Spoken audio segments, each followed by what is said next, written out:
Oke, sekarang kita lanjutin dulu ya kalau gitu. Hmm, oke, kemarin kita kan udah ngobrolin sampai Simo dan Spencer ya, which means mereka itu tuh sebenarnya para pemikir sosiologi yang sangat strukturalis gitu. Apa maksudnya strukturalis? Mereka tuh percaya bahwa dunia ini tuh dibentuk dari sebuah struktur yang nggak terlihat. Makanya kenapa mereka sangat percaya sama aturan, sama manajemen gitu tuh, karena itu tuh. Karena mereka tuh orang-orang yang percaya sama adanya struktur. Nah, the problem is, apakah struktur itu akan selalu berjalan gitu. Itu buat minggu depan sih. Minggu ini kita masih bahas struktur dulu deh. Kita habisin, kita bahas para pemikir strukturalis, terus minggu depan kita baru ngomongin yang post-strukturalis dan postmodernism ya. Nah, dalam para pemikir-pemikir yang strukturalis ini, itu dibagi menjadi para pemikir yang positivis dan moderat, dan yang kritis. Yang kritis itu semangatnya memang untuk selalu membongkar adanya ketimpangan kekuasaan, ketimpangan kepemilikan alat produksi, kepemilikan kewajiban dan hak atau seperti apa. Itu adalah poin-poin dari para pemikir yang mereka itu kritis. Nah, yang positivis, mereka berusaha bagaimana meregulasi masyarakat itu sesuai dengan tatanan yang ada, sesuai norma yang menurut mereka tuh udah memang benar nih normanya begini gitu. Oke. Kalau para pemikir sosiologi modern untuk saat ini, mereka itu sering merangkum ada beberapa pendekatan ya, ada 3, yaitu yang pertama adalah yang mereka struktural fungsional, terus yang kedua kalau yang struktural fungsional mereka melihat masyarakat itu sebagai sebuah sistem. Jadi masyarakat itu adalah sistem yang kompleks yang isinya bagian-bagian yang bergantung satu sama lain gitu. Nah, setiap bagian itu punya fungsi untuk menjaga stabilitas. Kalau semua bagian ini berfungsi, maka masyarakatnya akan stabil. Tapi kalau ada yang nggak berfungsi, ini muncul masalah gitu. Tapi sistem itu kemudian akan berusaha untuk menyeimbangkan diri, untuk meregulasi masyarakatnya. Paling gampang kita lihat kalau di Indonesia itu struktural fungsional itu nggak berfungsi gitu. Semuanya hidupnya udah carut marut, beda-beda satu orang sama yang lain. Tapi kalau kita lihat ke negara yang lebih teratur, misalnya kayak Jepang, itu secara struktur dan fungsi itu mereka bekerja gitu. Masyarakatnya itu menjadi bagian-bagian yang kompleks yang saling bergantung satu sama lain. Nah, perspektif sosiologi yang lain itu adalah konflik. Bagaimana konflik itu melihat masyarakat itu adalah arena untuk bertarung. Jadi masyarakat itu teori konflik ini melihat masyarakat itu sebagai tempat di mana arena pertarungan antar pemilik kepentingan. Ada kelompok yang didominasi dan ada kelompok yang dominan gitu. Konflik itu dianggap normal dan merupakan motor dari perubahan sosial. Nah, fokus dari teori-teori konflik itu mirip dengan teori-teori kritis gitu. Fokusnya ada di distribusi kekayaan, distribusi politik dan kekuasaan, distribusi sumber daya, terus mereka juga membicarakan tentang dalam satu pertarungan kepentingan itu siapa yang diuntungkan dan siapa yang dirugikan. Nah, terus yang satu lagi, para pemikir-pemikir ini juga bisa dibagi menjadi pemikir yang melihat realitas itu sebagai makna yang bisa dinegosiasikan. Itu mereka yang fokusnya pada level mikro, terus mereka melihat realitas yang ada di sekitar mereka, realitas sosial, itu adalah hasil interpretasi dan negosiasi dari makna apa yang sudah mereka pelajari dan mereka anut dari mereka kecil dan pada masyarakat sekitarnya, dan mereka adalah para kelompok yang tertarik pada simbol, bahasa, gestur, identitas, dan interaksi. Nah, sekarang kita salah slide-nya. Oke, kita sekarang ngomongin teori sosiologi modern, yaitu teori-teori yang fokus pada konflik ya. Oke, ada beberapa pemikir, itu ada Dahrendorf. Dahrendorf ini fokusnya adalah pada peran otoritas dan distribusi kekuasaan. Nah, Dahrendorf itu melihat konflik bukan hanya soal kelas ekonomi nih, tapi juga relasi otoritas. Siapa yang punya kewenangan, punya hak untuk membuat aturan, dia bisa memaksa pihak lain untuk patuh. Dan disinilah ada potensi di mana konflik itu akan terjadi. Misalnya nih, barusan aja kita alamin, saya bikin aturan. Terus kemudian Meta nge-challenge aturan itu, kan nggak ada tulisannya kalau nggak boleh telat. Jadi dibilangnya cuman nggak akan dapat 10 poin kan, which means sebetulnya tidak ada tulisan nggak akan dapat 10 poin. Kalau kalian submit sebelum deadline, maka akan dapat tambahan 10 poin gitu. Tapi interpretasinya ternyata Meta bisa bilang bahwa ya udah kalau gitu dibalik aja tuh. Kalau misalnya nggak submit on time, nggak dapat 10 poin gitu. Kalian kebayang nggak apa yang terjadi kalau kalian dapat dosen yang anti kritik dan otoriter?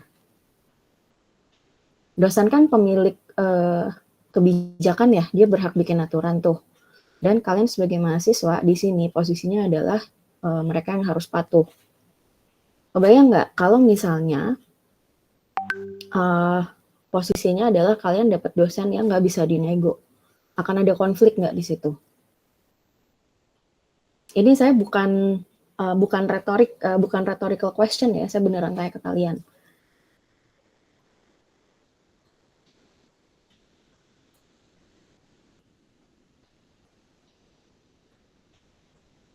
Akan ada potensi konflik nggak? Misalnya terus saya bilang, ya udah nggak bisa.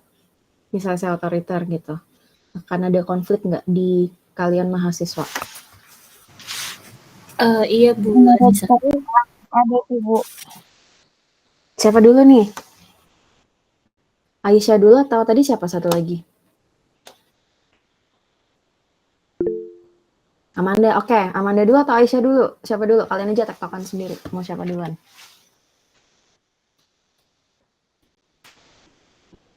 Tadi Amanda dulu sih. Oh ya udah, Amanda dulu. Gimana Man? Iya Bu Anissa, kalau dari menurut saya akan muncul timbulnya konflik karena adanya perbedaan pemahaman yang pertama. Dan ternyata dari pengambil kebijakannya sendiri ternyata orang yang cukup otoriter, jadi menurut saya akan ada tertimbulnya sebuah konflik. Oke. Aisyah, sama atau mau nambahin input?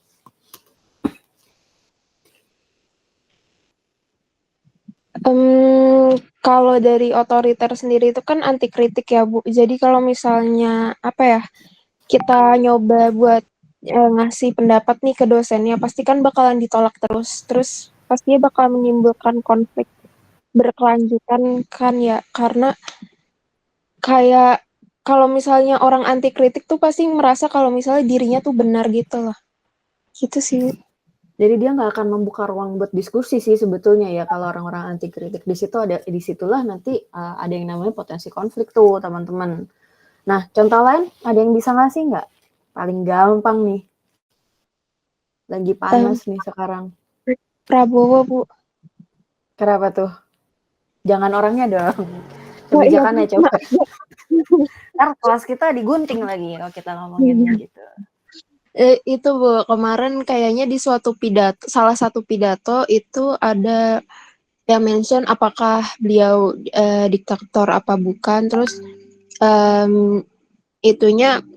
dia merasa bahwa dirinya kebijakannya seperti MBG dan lain-lain itu sudah sudah benar gitu, merasa kalau misalnya bagus kok, semuanya berjalan dengan baik, selalu begitu Bu, kalau misalnya Oke, dikritik masyarakat.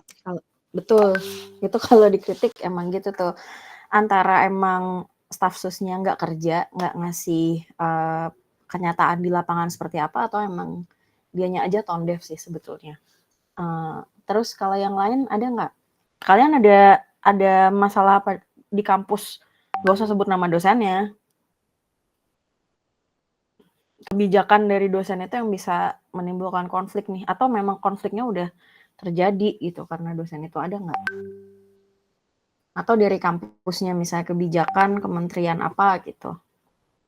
Kementerian apa sih kita? Kemenristek ya? Apa Kemendikbud, kebijakan dari kementeriannya yang terus menimbulkan konflik tuh di bawah.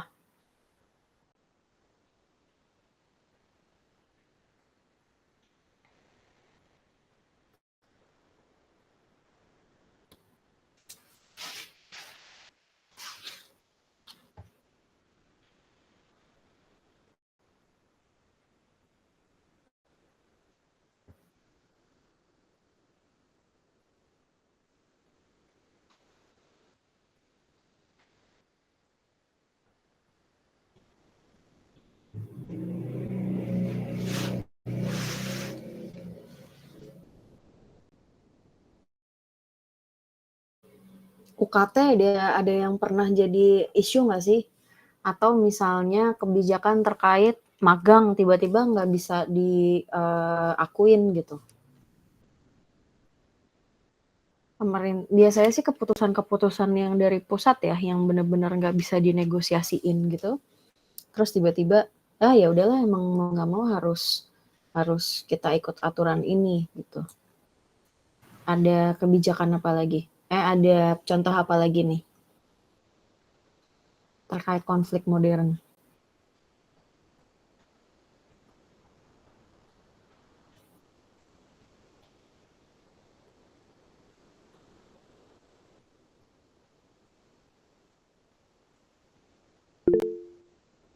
Ya, gimana Sah? Sebenarnya bukan di kampus sih Bu, tapi di Jateng ini kan mau ada peraturan lagi buat masuk 6 hari sekolah. Biasanya kan dulu kan 5 hari. Nah Hah? itu udah muncul polemik lagi sih Bu buat Jadi hari sekolah. Sabtu mau disuruh masuk lagi? Iya di Jateng Bu. Biasanya kan dulu kan yang SMA SMK udah 5 hari. Sekarang ada mau Heeh. kebijakan 5 hari, 6 hari lagi katanya. Mulai 2026. Good luck deh kata saya mah. Terus what's your take on this? Setuju nggak? Sebenarnya saya di sudut pandang guru ya Bu, kan orang tua saya guru, jadi mungkin ya udah repot. Itu pun katanya sih nggak ada pengurangan jam terlalu signifikan gitu loh Bu. Jadi sore tuh pulangnya masih sore gitu. Jadi banyak yang nolak sih Bu dari sudut pandang guru ataupun siswanya seperti itu. Karena berarti jam kerja nambah kan kalau kayak gitu. Jatuhnya nambah juga sih Bu. Tapi secara gaji ditambahin nggak sama pemerintah? Kalau ditambahin sih ya udah sih, let them be. Cuman kalau nggak ditambahin ya itu protes aja. Kalau yang itu kurang tahu ya Bu. Protes aja kalau misalnya secara gaji nggak ditambahin mah ngapain? Susah payah kerja. Oke, ada yang lain? Thank you ya Sasa. Sama-sama Bu.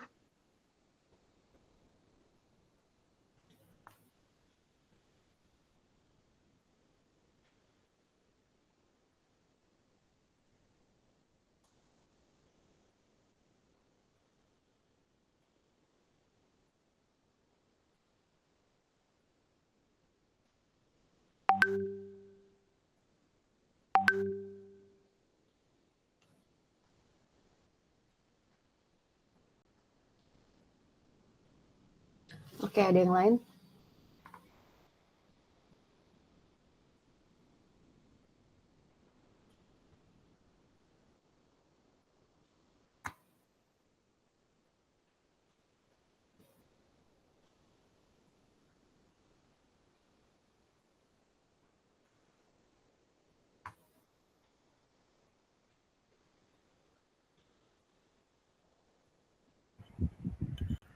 Saya mau itu Bu, ngasih contoh satu. Oke, Tapi boleh. tapi Yang nggak mana tahu itu? apakah ini bisa dijadikan contoh atau enggak. Tapi menurut saya di kampus di FISIP itu alur birokrasinya Bu yang bermasalah, agak belibet Mm-mm, gitu Bu buat pinjem tempat. Itu kan birokrasi juga termasuk mm-mm, kebijakan dari dekanat ya. Kayak kalau betul. pinjem tempat tuh harus lari ke sana ke sini, harus ke Presbem dulu, terus habis itu baru ke sini, terus ke sana kayak gitu Bu. Pokoknya alurnya ribet dan itu bikin mahasiswa kayak gitu Bu kalau pinjam tempat. Itu pinjam tempat tuh maksudnya kayak pinjam ruangan kelas gitu? Iya kayak pinjem aula, pinjem ruang seminar, kayak gitu Bu. Oh, kayak kemarin saya tuh kan lagi ngajar kelas komunikasi organisasi. Itu kayak lagi ngalamin itu deh anak-anak itu tuh. Oh Jadi iya, pinjem ruang kelasnya tuh susah katanya. iya Kita Bu, waktu itu susah banget Bu. mereka mau pinjem apa sih ruang seminar apa ya buat kelas gitu kan. Kosong tuh jamnya. Udah jelas-jelas kosong. Tapi harus tanda tangan siapa gitu ceritanya. Iya, Harus minta tanda tangan siapa dan nggak bisa, orang itu lagi nggak di tempat gitu dan nggak bisa diwakilkan. Jadi ya udah, nggak jadi deh saya kelas offline. iya Bu, susah banget Bu. Kemarin juga apa ya, kemarin kelas Tekom itu juga kan awalnya mau di aula itu agak susah juga sih Bu peminjamannya karena harus Tekkom dari tuh apa? jauh-jauh hari. Teknologi komunikasi. Iya. Harus dari jauh-jauh hari. Terus harus terus kalau buat kegiatan UKM atau Ormawa gitu, kalau misalkan sekarang di sesi-sesi gitu Bu, ada sesinya, ada sesi 1 jam berapa sampai jam berapa. Kalau misalkan makainya lebih 1 sesi, itu harus minta surat pengajuan pengadaan kegiatan ke UKM Ormawa itu minimal ditandatanganin 13 ketua UKM atau Ormawa gitu. Mendingan nyewa itu coworking space. Bayar udah beres daripada pakai begituan ribet. Saya kemarin juga Iya akhirnya kan nawarin Bu. anak-anak, udahlah kita pakai coworking space aja. Ada nggak sih di Solo coworking space? Terus kata mereka, ada tuh Mbak di Teknopark. Oh ya udah kita ke sana aja gitu. Daripada ribet kan, nyari ruang kelas nggak dapat fasilitasnya juga kurang, jadi ya mendingan nggak usah gitu. Oke, ada lagi yang mau curcol? Enggak kok, nggak di-record, tenang aja. Aman.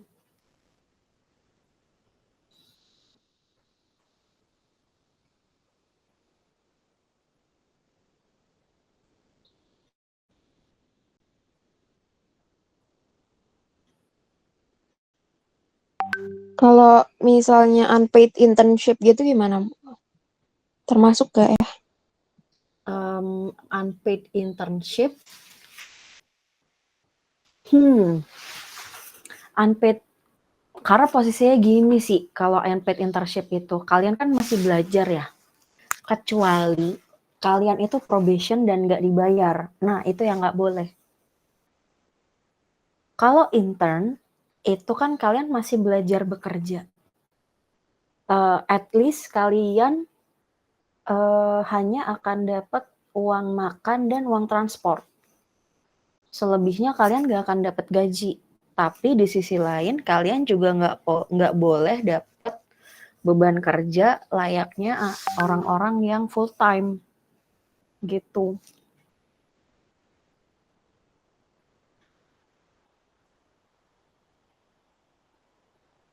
Kalau kalian unpaid internship dapat gaji gitu kan, let's say dapat gaji ya berarti kalau saya nih sebagai orang yang mempekerjakan, maka ekspektasi saya adalah, oh ya udah lu kan digaji nih, lu berarti udah nggak harus diajarin, lu harus bisa sendiri gitu. Kalau emang belum bisa ya nggak bisa digaji sih, berarti emang masih harus intern sih.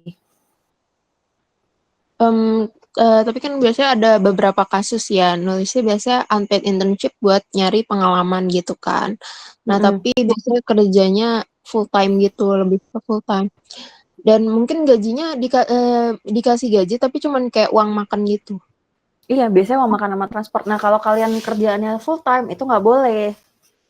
Gitu. Kayak misalnya nih, unpaid internship graphic designer gitu kan. Terus ternyata kerjaannya kalian udah disuruh bikin master KV, nggak boleh dong. Itu mah kerjaan GD full time. Kalau kalian jadi unpaid internship, ya udah berarti tugas kalian tuh cuman misalnya nemenin bikin turunan dari KV-nya. Turunannya ada apa aja tuh. Misalnya buat postingan sosmed tanggal berapa. Terus kalau enggak misalnya kalian yang propose timeline-nya terus nanti di-approve nggak gitu. Itu masih make sense. Tapi kalau kalian disuruh bikin dari nol tuh, udahlah disuruh bikin master KV, disuruh bikin turunannya, habis disuruh bikin turunan KV-nya kalian disuruh bikin kopinya buat sosmed posting. Nah, itu namanya perbudakan di era modern.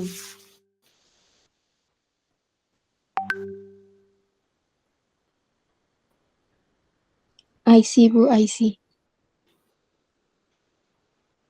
Kalau kalian nemu kantor yang kayak gitu dan mereka mereka ada unpaid labor kayak gitu, infoin ke teman-teman yang lain, takutnya ada yang apply.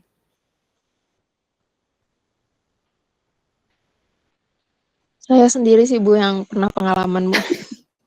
Even banyak kantor-kantor yang kalian udah full time nih, terus tiap bulan kan gaji kalian akan dipotong buat BPJS TK tuh, BPJS Ketenagakerjaan. Terus ternyata nggak dibayarin, jadi duitnya ditelat sama kantornya. Itu banyak banget case-nya kayak gitu.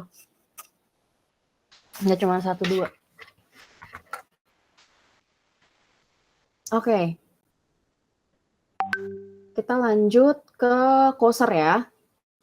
Nah, beda sama Dahrendorf. Yang Dahrendorf itu melihat selalu ada relasi otoritas antara yang berdaya dan tidak berdaya dalam sebuah konflik.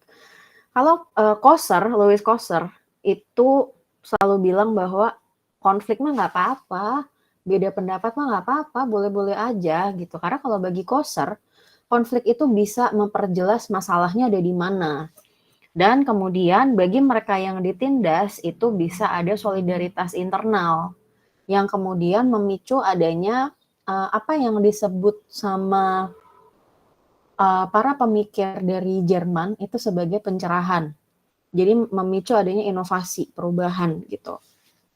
Misalnya, tadi ada cerita, ya nih kita mau pinjem ruangan susah banget, gila harus ngumpulin tanda tangan berapa 13 unit kegiatan mahasiswa gitu. Nah, kalau misalnya kalian orang-orang yang merasa kesulitan untuk pinjam ruangan ini bersatu, berkumpul gitu kan, itu maka bisa ada perbaikan sistem. Tapi kalau cuman satu orang yang protes, yang lainnya udahlah biarin aja lah, namanya juga masalah di kampus gitu kan. Ya udahlah biarin aja gitu. Nah, itu maka keadaan nggak akan pernah berubah. Gitu. Kenapa? Karena Koser itu juga percaya bahwa konflik antar kelompok itu bisa memperkuat identitas masing-masing kelompok. Ketika satu kelompok berkonflik, misalnya dulu itu sempat ada gerakan dari para ibu yang bekerja, di mana pada waktu itu mereka itu menuntut adanya ruang laktasi di banyak kantor, dan memang belum pernah ada tuh dulu ruang laktasi, terus daycare di kantor itu nggak ada. Perempuan itu betul-betul dipandang sebelah mata dalam kehidupan korporasi. Kemudian ibu-ibu ini membentuklah serikat pekerja wanita di salah satu instansi. Dan mereka rame-rame menuntut bahwa ayo dong, kalian kan minta kita kerja full time, kita udah nggak apa-apa loh meninggalkan anak kita, tapi kasih kita tempat juga dong buat misalnya kita pumping gitu, as simple as that. Ketika beberapa kantor akhirnya oke, ya udah memperbolehkan gitu kan, mereka bikinin ruang laktasi, bahkan di Pertamina waktu itu sampai ada daycare. Aku nggak tahu sekarang masih ada atau enggak, kayaknya masih harusnya. Itu banyak kantor-kantor lain yang akhirnya mengadopsi sistem yang sama. Karena merasa bahwa, oke, Pertamina udah kayak gini nih, berarti mungkin memang sekarang udah perlu shifting, bahwa pekerja perempuan itu harus lebih dihargain dan mereka sama sebetulnya seperti para pekerja laki-laki. Gitu. Oke, ada contoh lain buat konflik yang akhirnya bisa membawa perubahan? Ada Bu, saya mau kasih contoh. Apa tuh? Kalau di Solo dulu ada ini gerakan anti swapraja. Jadi intinya dulu tuh warga Solo nggak suka dengan status daerah istimewanya.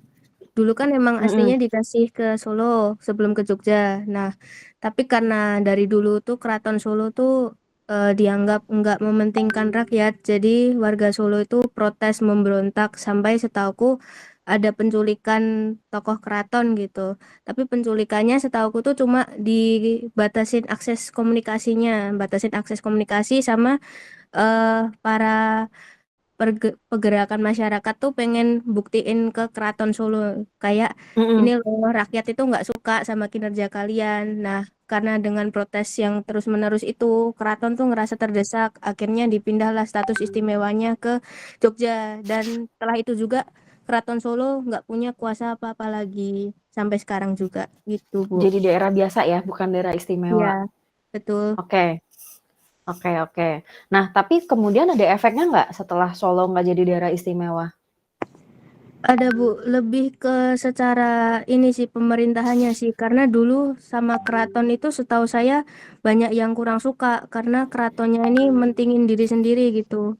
Sama gimana ya, Keraton Solo tuh sebenarnya terkenal sering konflik lah, sampai sekarang pun juga setahu saya masih berantem rebutan kekuasaan itu kan.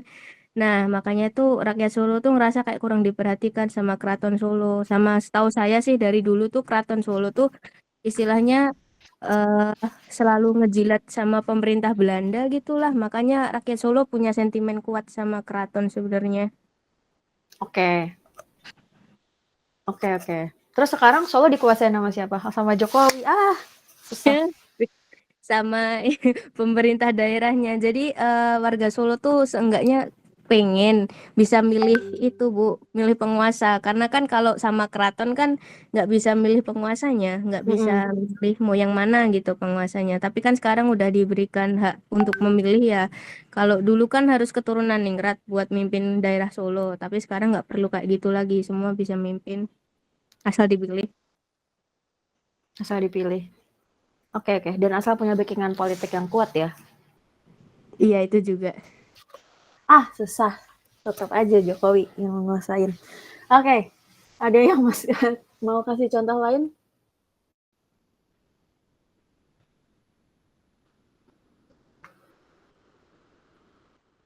Kalau nggak kita lanjut ke Collins nih.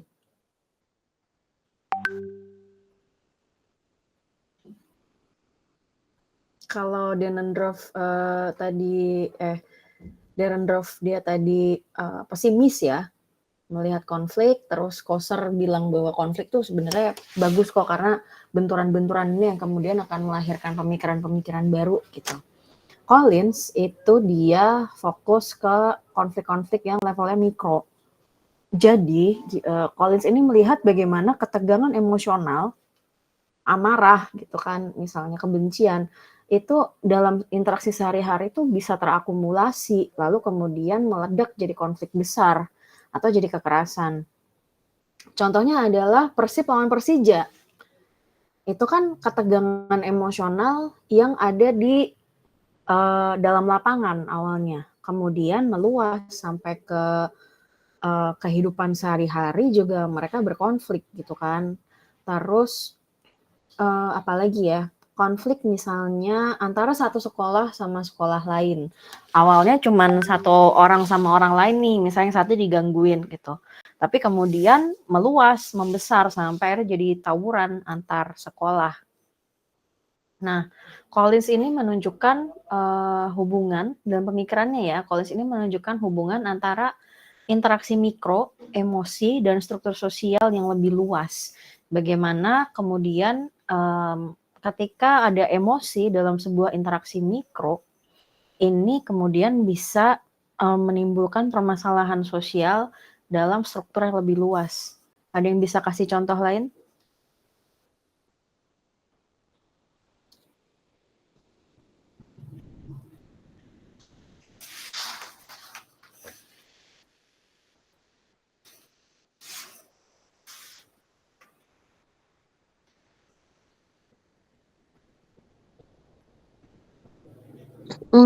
Kalau misalnya yang demo waktu yang Gojek itu bisa nggak ya kira-kira yang apa ya?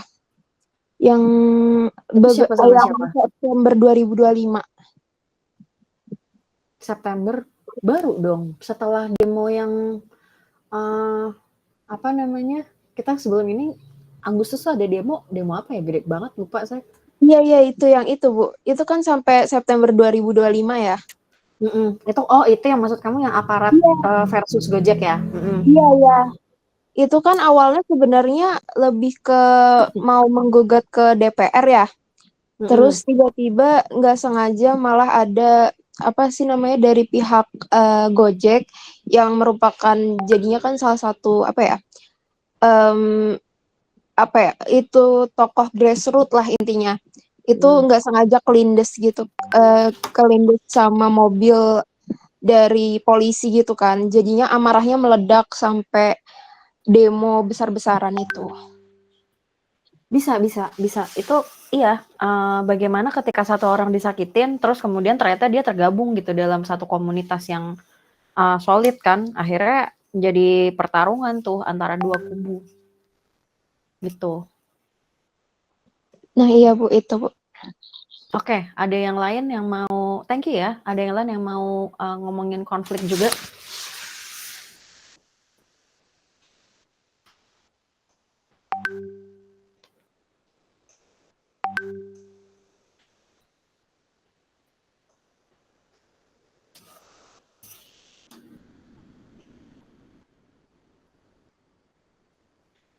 Kalau yang kasusnya di sosial media yang Army versus something itu bisa masuk nggak sih, Bu? Yang mana? Oh, yang kayak kemarin lagi yang Indie Barons ya? Iya, kan sebenarnya memang mereka sering fan war kan, tapi ini kayak lagi puncaknya warnya mereka gitu loh, apalagi sama masyarakat luas gitu yang di luar fandom K-pop-nya sendiri. Oke, terus itu ujungnya gimana? Resolve nggak sih?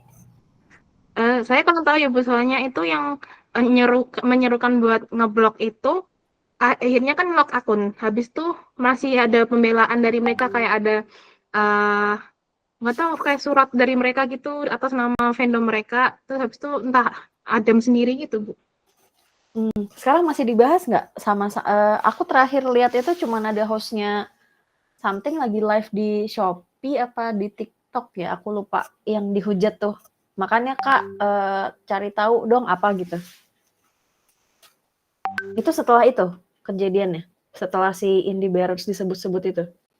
Iya, yang setelah ide balas disebut itu kan ada seruan buat nyerang akun sampingnya, sampai nyerang hostnya, terus nyerang di akunnya, di blok, repost segala macam.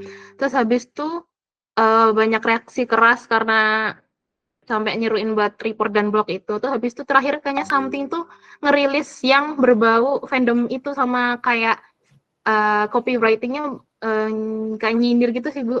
Terakhir kayaknya somethingnya. Oke. Your take apa, Salsa, dari sini? Kamu ada di sisi yang mana? Di sisinya fandomnya atau di sisi brand? Sebenarnya di tengah sih Bu, soalnya itu kan jatuhnya kayak lebih agak itu ya cyberbullying ya buat salah satu membernya. Mungkin ya sebagai fandom itu juga sakit hati. Kan banyak kan ada keterikatan di antara idol sama fandomnya gitu ya Bu. Cuman terus juga sebagai brand besar terus nge-replay pakai akun resmi itu cukup kurang ya untuk di sosial media gitu. Cuman serangannya yang terlalu masif itu dan sampai apa ya merugikan orang yang nggak salah sama sekali kayak host live-nya itu tuh juga nggak bagus sih Bu. Dua-duanya udah rilis permintaan maaf belum? Nggak ada kayaknya Bu. Apalagi dari fandomnya cuma lebih ke pembelaan diri daripada permintaan maaf. Nggak ada yang ini dong, nggak ada yang resolve dong. Ngambang aja terus gitu, berantem aja mereka. Terus brandnya diboykot jadinya? Enggak diboykot yang brand something-nya karena ya cuma ngelawan fandom yang kayak gini ya buat apa diboykot gitu sih Bu. Soalnya yang sebatas cuma nge-replaynya pun nggak nge-replay yang sejauh itu kayak cuma cukup Kak, cukup gitu kan Bu. Jadi Yang nggak udah bang dibahas itu sama kan? sekali. Iya udah bang gitu doang kan Bu. Sebenarnya itu lucu sih menurut saya gitu, dan nggak tahu ya, mungkin pemikiran orang awam beda ya. Kalau saya mikirnya kayak kenapa sih gitu, kok sampai di segitu dipermasalahkan. Cuma mungkin buat teman-teman yang fans-nya BTS bisa ini,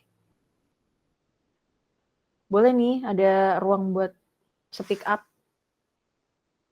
Saya pengen tahu juga sih dari sudut pandang fans itu seperti apa. Karena fans itu selalu menarik ya buat dibahas.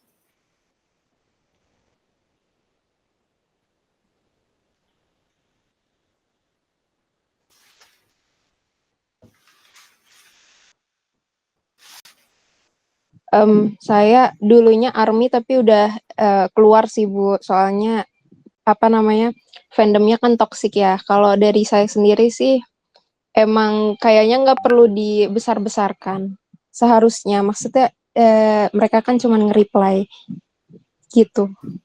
Dan kayak si Something ini emang sering MJB ya, sering kayak jump in di hal-hal berbau K-pop atau yang lagi tren gitu kan. Kalau saya Iya lihat, betul. saya sempat scroll Iya itu sih Bu. tracking. Ini kan Iya. mereka sempat ngebahas yang lain-lain deh, ada orang nge-tweet apa sama dia di reply gitu. MJB aja dia, so asik aja gitu.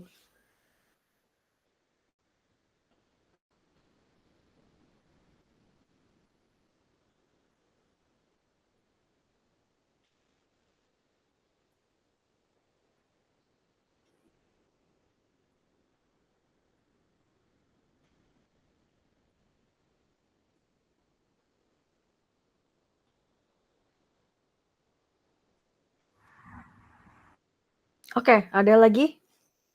Seru nih. K-pop tuh kayak nggak akan pernah ada habisnya deh. Waktu saya skripsi sama tesis juga saya bahas K-pop kok. Karena emang seseru itu. Skripsi saya ngebahas fenomena penggemar yang nganggep artisnya homoseksual. Pairing, shipping, couple gitulah. Tapi boy groupnya cowok sama cowok. Terus tesis saya ngebahas gimana Korea masuk ke Indonesia dari government. Jadi sebenarnya semua ini, per-K-popan ini yang kalian tahu sekarang ada di Indonesia dan di belahan dunia bagian manapun, sebetulnya adalah inisiasi dari government-nya. Waktu saya bikin tesis di tahun 2018, itu nggak ada orang yang aware. Mereka nganggapnya K-pop itu masuk ke Indonesia ya sama kayak gimana waktu itu F4 atau musik-musik dari barat itu masuk gitu, jadi organik. Tapi sebenarnya itu inisiasi dari pemerintah. Terus waktu itu saya menyoroti gimana kemudian jadi marak bank-bank Korea itu masuk ke Indonesia, mall Korea masuk ke Indonesia, gimana Korea itu akhirnya nyari funding dari Taipan di Indonesia, dekat sama Sembilan Naga, gitu-gitulah. Cuman ternyata bubble itu tuh mulai tahun lalu itu udah mulai pecah ya. The K-pop bubble itu udah pecah gitu. Jadi sekarang para Taipan ini udah nggak mau lagi kerja sama Korea karena memang secara etos kerja mereka tidak sebaik orang-orang dari Cina daratan. Dan harganya juga nggak sebagus orang-orang Cina daratan gitu.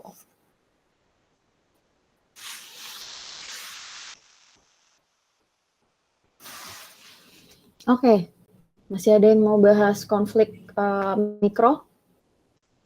Ibu saya mau ini Bu, kalau misalnya diperbolehkan mau baca yang tulisan ibu yang itu yang BXB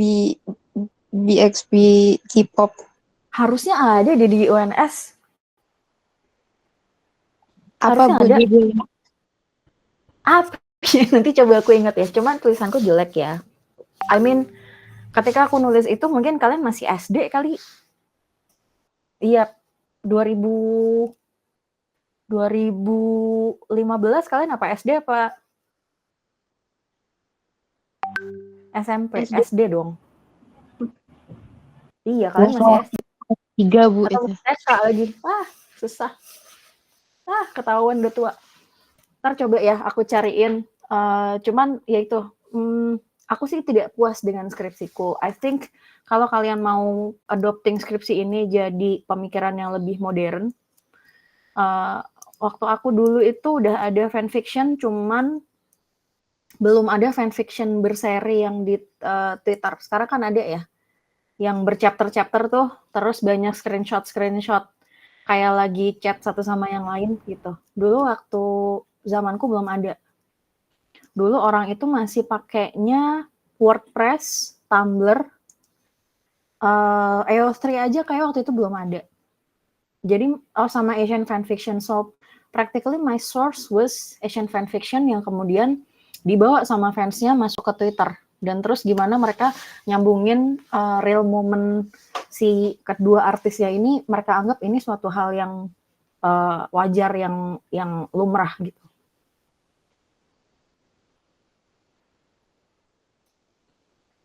Oh, dan itu pakai Stuart Hall. That's why aku tadi notice tuh siapa yang pakai Stuart Hall, karena it's very near and dear ya Stuart Hall.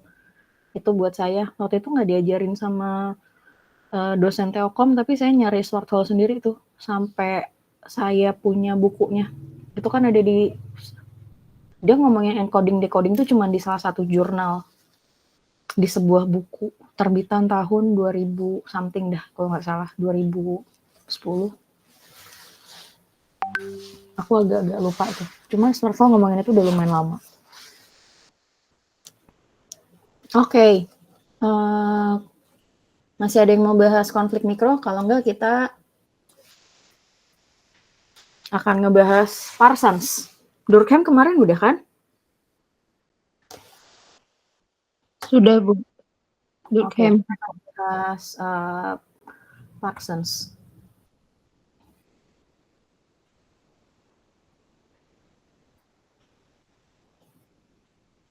Ini kayaknya udah ya? Apa aku yang...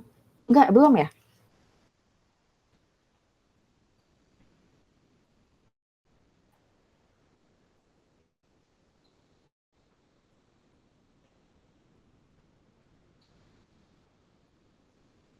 Oke, Durkheim ini, oh iya, aku ngerasa udah kan udah Durkheim ya. Kita recap aja deh, Durkheim itu kan sebetulnya pemikirannya dia tuh menjadi dasar untuk melihat masyarakat sebagai sistem di mana kemudian ada solidaritas dari fakta sosial dan juga ada anomi ya. Nah, dari sinilah para pemikir fungsionalis lain itu mengembangkan kerangka berpikirnya Durkheim menjadi sesuatu yang lebih terstruktur, yang lebih sistematis. Ada Parsons, Talcott Parsons, dia menyusun skema atau kerangka yang disebut agile, yang menurut dia setiap sistem sosial itu bisa bertahan, mereka harus menjalankan 4 fungsi. Yang pertama adalah A, adaptation, G itu goal, attainment, terus I, integration, dan L itu latency atau pattern maintenance. Nah, adaptation itu semua sistem itu harus bisa menyesuaikan diri dengan lingkungan untuk kemudian mengelola sumber dayanya. Di masyarakat, fungsi adaptation ini dijalankan oleh sistem ekonomi yang ada di sekeliling kita. Paling gampang contohnya adalah bagaimana kita belajar untuk berbelanja online ketika pandemi. Kenapa? Karena nggak mungkin kita belanja offline di saat ada PSBB. Kemudian di tahun 2013-2012 muncul Gojek di Indonesia gitu sebagai adaptasi terhadap kebutuhan mobilitas masyarakat Jakarta yang sangat padat. Dan banyaknya perkembangan teknologi, internet mulai masuk, orang udah shifting handphone-nya gitu kan, bisa adapting lebih banyak aplikasi. Terus akhirnya ya udah muncullah Gojek dengan aplikasinya. Terus kemudian kalian pernah ikut Udemy? Ada yang pernah les di Udemy nggak? Atau kalian pernah ikut kelas-kelasnya di NVB secara online? Atau kalian ada yang lagi tertarik buat ke Harvard Business School yang online? Nah, orang-orang yang kemudian beradaptasi dan terus ikut kursus skill digital, itu adalah mereka yang berusaha untuk tetap relevan di bursa kerja. Gitu. Kalau adaptasi ini gagal gimana? Berarti organisasi itu bisa kalah saing, terus habis itu pada mati. Atau kalau misalnya tidak bisa beradaptasi, negaranya bisa jatuh ke krisis. Atau kemudian mereka akan menjadi sangat menutup diri dan sangat terbelakang dari negara yang lain. Kita bisa lihat contohnya Korea Utara. Mereka menutup diri tuh dari peradaban, dari perkembangan zaman karena mereka punya paham komunisme gitu kan. Jadi habis itu mereka jadi nggak update lagi sama perkembangan dunia luar gitu masyarakatnya, nggak bisa beradaptasi. Yang kedua G, goal attainment. Sebuah sistem itu harus menentukan tujuan kolektif dan mengalokasikan sumber daya untuk mencapai tujuan. Nah, di sini peran sistem politik dan kepemimpinan itu sangat dibutuhkan. Bahwa pemerintah itu merekalah yang seharusnya menentukan visi pembangunan, kemudian manajemen perusahaan itu menentukan target dan strategi, dan kampus itu seharusnya menentukan tujuan pendidikan. Kalau fungsi ini tidak berjalan ya, fungsi goal attainment ini nggak berjalan, maka bagi pemerintah ya ngapain gitu. Ngapain kita harus ada pemerintah? Karena sistemnya aja berjalan tanpa arah gitu. Perusahaan kalau nggak ada target ya ngapain gitu, apa yang harus dikejar gitu. Dan kampus, pendidikan, kalau nggak ada tujuannya, ya ngapain mahasiswanya pada kuliah di sana gitu. Terus yang ketiga I, integration. Sistem itu perlu mengatur hubungan antar bagian, mengelola konflik, dan menegakkan norma.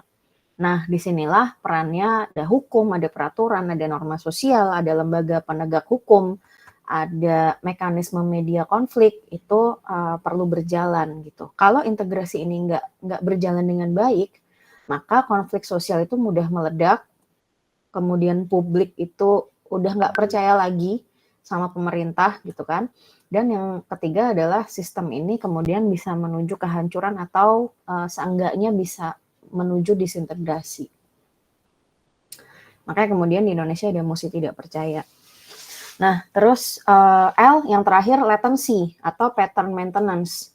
Sistem itu harus menjaga dan mentransmisikan nilai dari pola budaya dan memelihara motivasi anggota-anggotanya. Nah, latency inilah peran yang harusnya dimiliki oleh keluarga, sistem pendidikan, agama, budaya, dan media. Contohnya, keluarga dan sekolah harusnya mengajarkan nilai kejujuran, kerja keras, solidaritas, dan keberanian. Agama itu harusnya, dan para pemukanya itu seharusnya memberikan makna tentang bagaimana manusia itu hidup dan membentuk standar moral yang apik.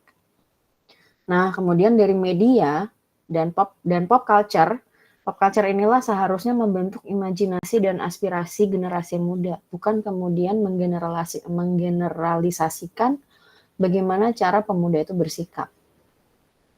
Kalau fungsi ini lemah, maka generasi baru yang tumbuh, itu mereka bisa-bisa nggak punya pegangan yang jelas gitu. Mereka kemudian jadi nggak punya identitas, terus dan mudah terseret arus tanpa arah. Oke. Sebetulnya yang cocok untuk kita ngebahas agile ini adalah menurut saya fenomena burnout. Kemarin kayak ada yang ngebahas burnout dan suicide deh. Ada di kelas ini nggak ya? Halo Ibu, kemarin saya yang bahas yang masalah burnout itu Mbak. Oke. Coba kalau misalnya kita ngomongin ke agile, coba burnout itu menurut kamu gimana? Boleh di-recall nggak? Kalau dari kemarin yang aku bahas di paper itu ya Mbak ya, yang aku bahas itu kan bukan burnout yang ini, tapi burnout digital ya Mbak ya. Jadi memang ada beberapa case yang dimana memang burnout digital tuh bukan karena masalah personal gitu. Karena memang ada beberapa hal yang memang membuat kita itu bisa burnout gitu. Oke, contohnya adalah fake productivism Kalau atau apa? iya, karena manusia tuh jatuhnya kalau di era sekarang itu dipaksa untuk selalu produktif gitu loh, Mbak. Itu Mm-mm. yang akhirnya bikin ya burnout itu sendiri gitu. Oke, kamu panggilannya apa sih? Avicenna, Azam, Roman? Azam, Mbak. Azam, kamu ngerasa burnout nggak kuliah? Buset dah, tiap hari masuk, tiap hari ada tugas. Kalau sebenarnya Mbak ya, kalau dari kuliahnya doang sih rasanya nggak akan se-burnout itu karena memang ya apa ya banyak kegiatan di luar perkuliahan juga gitu Mbak yang bikin capek. Oke, contohnya adalah apa? Organisasi. Betul Mbak. Organisasi udah nggak dibayar ya kan? Betul. Tapi perlu buat CV, susah. Emang tuntutan kalian lebih banyak Ya deh dari begitulah Mbak. saya.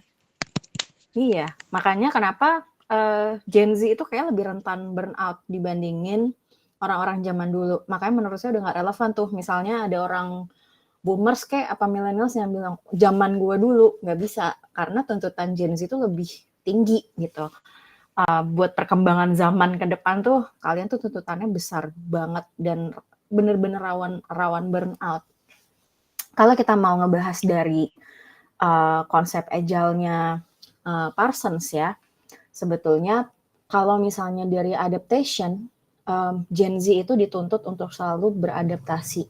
Jadi kalian itu dituntut untuk harus upgrade skill, harus ngerti yang lagi tren, yang lagi in, harus punya part time karena ternyata nggak make it tuh dari duit jajan aja gitu. Dan kemudian tekanan kalian untuk selalu beradaptasi itu sangat tinggi, makanya kenapa kalian itu rawan burnout. Nah, kemudian ada tujuan-tujuan sosial yang nggak make sense menurut saya, yang mungkin ditampilkan oleh para influencer di sosial media yang kemudian kalian follow. Misalnya kayak, ya gue bisa masuk Forbes 30 under 30 gitu.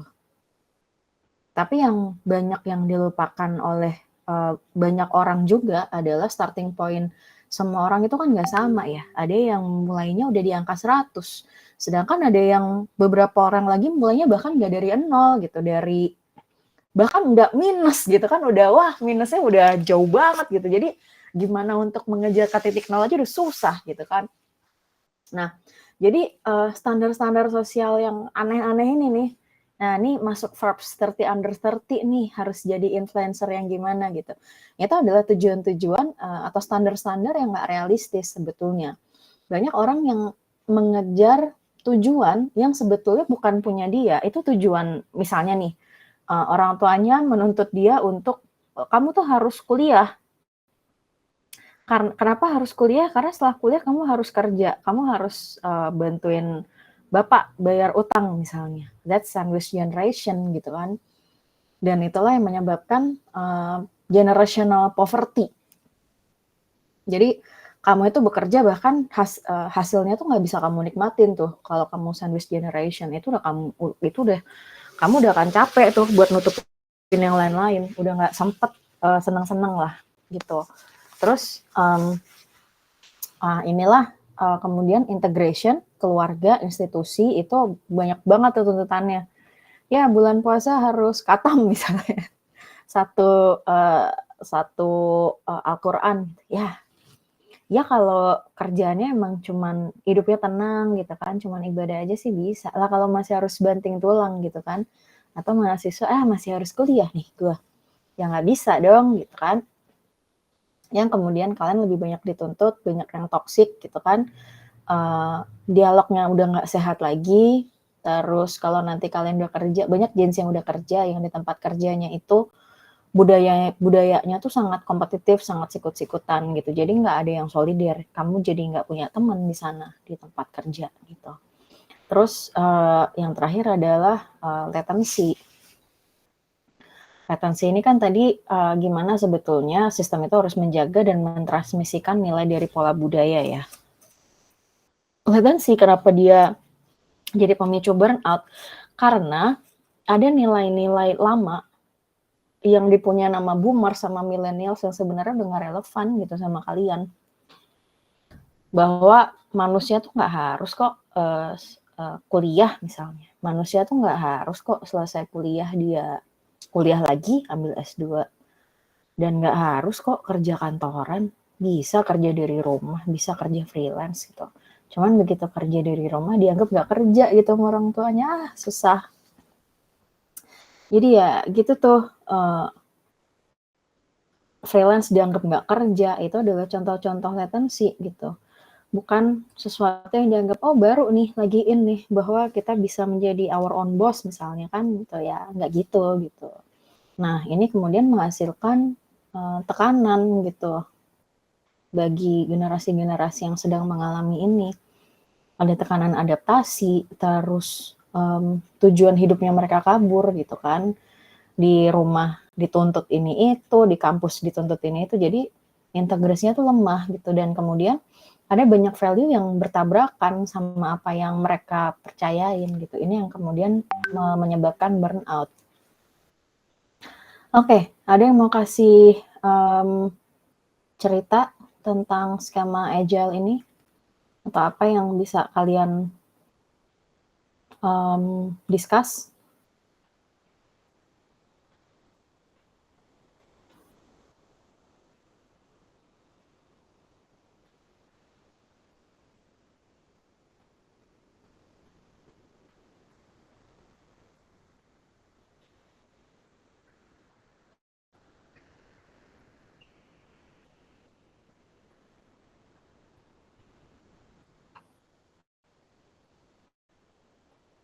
Oke, kalau nggak ada, aku lanjut ke Merton ya.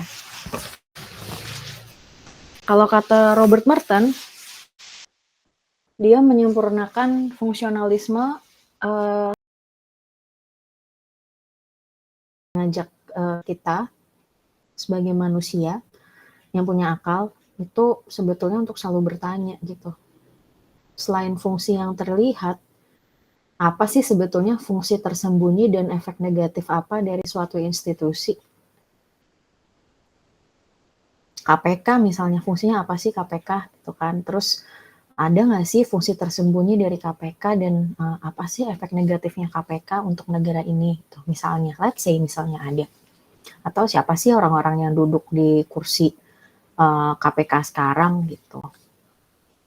Oke, ada yang mau kasih komen?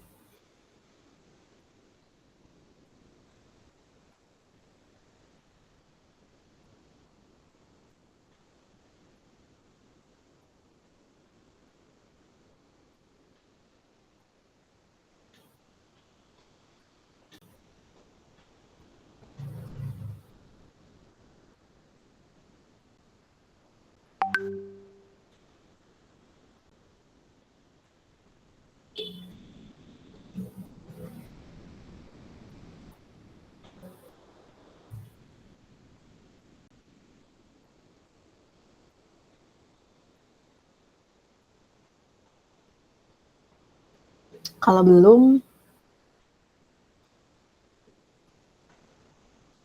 kita lanjut bahas interaksionisme simbolik dulu ya.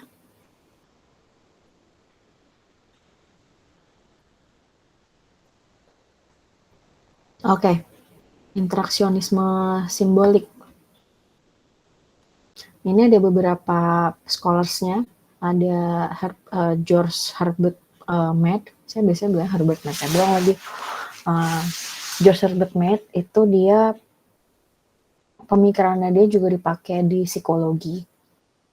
Dia itu menjelaskan bagaimana diri atau diri kita nih terbentuk melalui interaksi sosial secara sosiologis.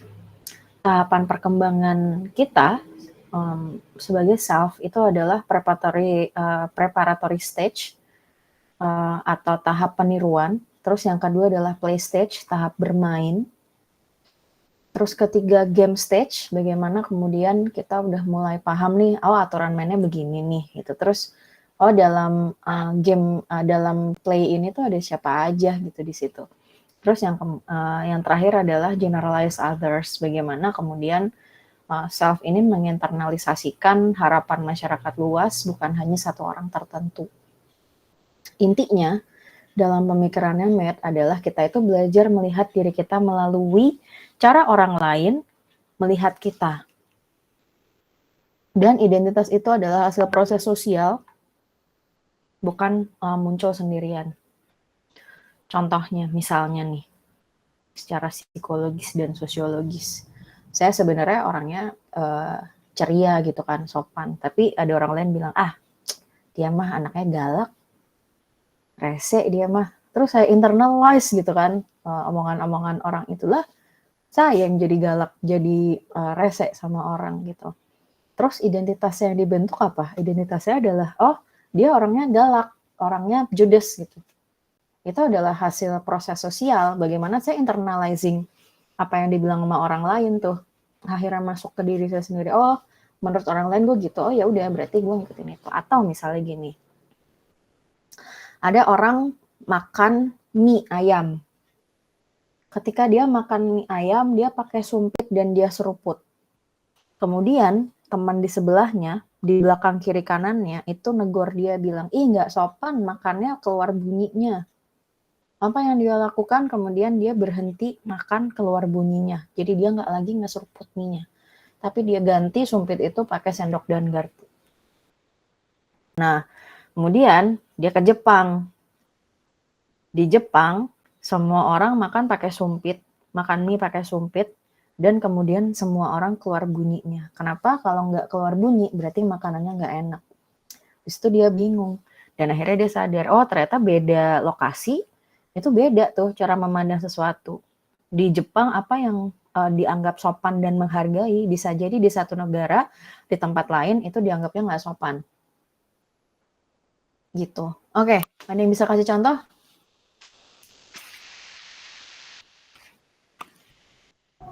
Mungkin untuk contoh yang di negara Jepang, nggak baik di negara lain, mungkin menduduki bantal, bisa nggak Mbak itu?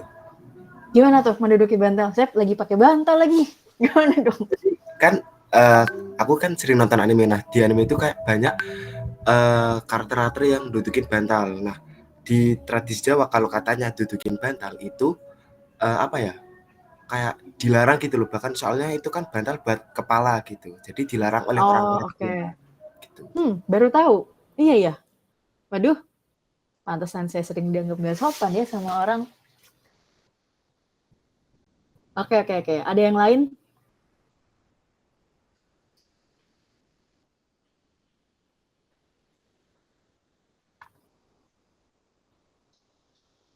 Contoh gimana diri kamu tuh terbentuk dari lingkungan sekitar kamu tuh. Cara berpakaian misalnya. Ini sih Bu, cara makan. Kan kalau misalnya di Indonesia makan pakai tangan tuh kan biasa ya. Tapi Betul, yang di Asia. baru terus tapi kalau misalnya di luar negeri tuh dianggapnya kayak monyet gitu. Baru menjadi pembicaraan di Twitter kemarin. Oke. Ada yang nge-reply nggak lah kalian aja ceboknya nggak pakai air gitu, pakai tisu. Ada. Iya. Sebenarnya bisa loh dibalikin ke bule-bule itu. Lah, lo aja ceboknya nggak pakai air, jorok lu emang gitu. Ada Bu, ada beberapa yang komen kayak gitu. Iya, bisa tuh dibalikin. Jadi ketika ada orang yang internalizing norms yang dia punya di satu tempat yang berbeda gitu kan. Kan berarti dia minoritasnya nih. Ya udah, kita balikin aja. Enggak, lu aja yang aneh. Masa lu cebok pakai ini, nggak pakai air, pakai tisu doang gitu misalnya. Bisa. Oke. Ada yang lain?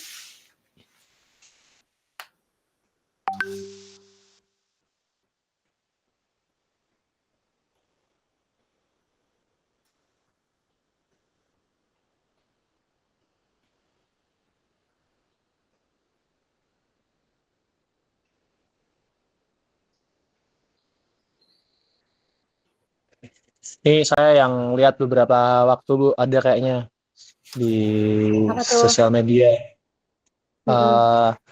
Kalau kita mikir kayak tanah itu kan nggak boleh dikenain di kepala ya Bu ya. Cuman justru malah dalam negara-negara di Afrika itu ada beberapa negara yang menerapkan kalau tanah liat ditaruh di atas kepala itu justru malah jadi styling yang bagus, terutama buat perempuan Bu gitu. Dan kadang kayak gitu tuh yang sering kita lihat, kayak kalau sekarang kita ambil tanah terus kita taruh di kepala temen itu kan nggak sopan. Nggak sopan, Nah tapi di betul. negara yang ini tuh justru malah orang itu saling membantu buat tanah liat ini dihaluskan terus dibantu taruh di atas ke kepala temennya gitu Bu. Lupa namanya negara apa, kayaknya awalnya juga Z, cuman bukan Zimbabwe Bu. Oke, berarti instead of dia pakai pomade, dia pakai ini ya, pakai tanah ya.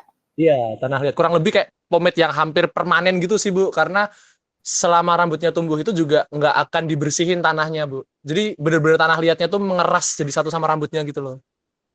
Anjay, serem banget. Tapi ya udahlah, itu sama mereka, kita mau gimana ya? Kan kita Iya. nggak bisa bilang anjay jorok banget lu gitu. Dosa nggak boleh. Iya lagi, ada lagi gambarnya.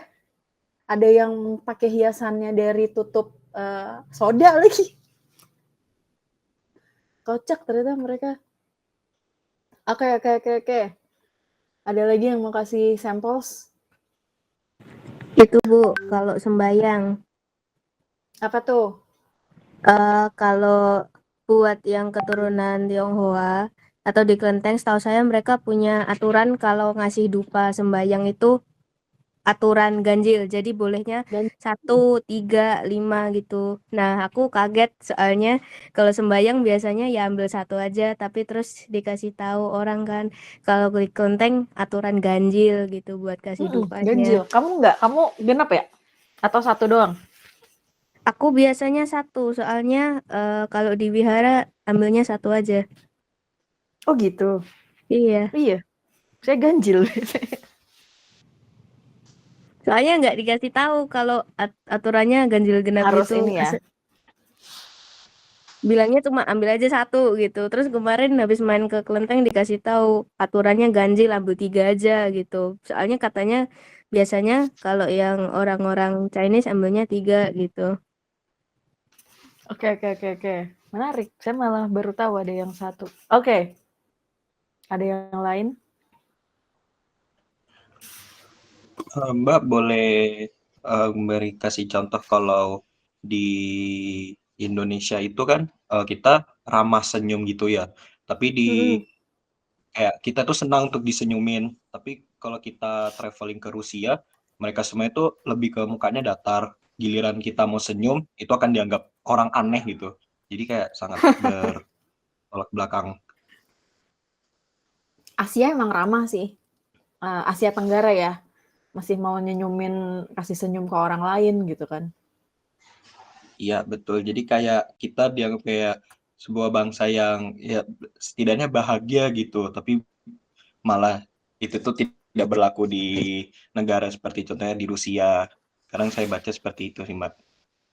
Oke. Ini sama nih culture shock saya. Waktu di Solo. Orang Solo itu talkative ya. Dan semuanya diceritain gitu. Buat orang yang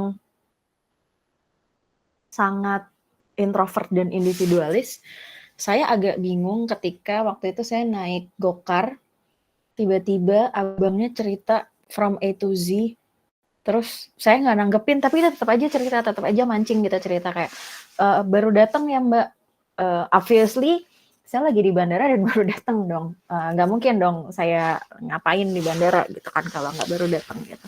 Iya Pak, baru datang, terus dia cerita, flatnya apa, dia tanya lah flatnya apa, terus tiba-tiba tanya, udah nikah belum Mbak, umurnya berapa, bapaknya kerja apa, itu saya bingung banget tuh, maksud saya kenapa sih harus banget tanya gitu. Cuman setelah saya pelajarin, oh memang ternyata masyarakatnya itu tipenya ramah dan karena komunitasnya mereka kecil, jadi satu orang itu kenal sama orang lain gitu. Dan itu jadi hal biasa buat mereka untuk sharing kehidupannya mereka gitu. Akhirnya ya gimana saya membatasi diri adalah saya bilang, Pak maaf saya bukan orang sini gitu. Jadi udah dia akan stop tanya-tanya, akan stop cerita-cerita tuh biasanya.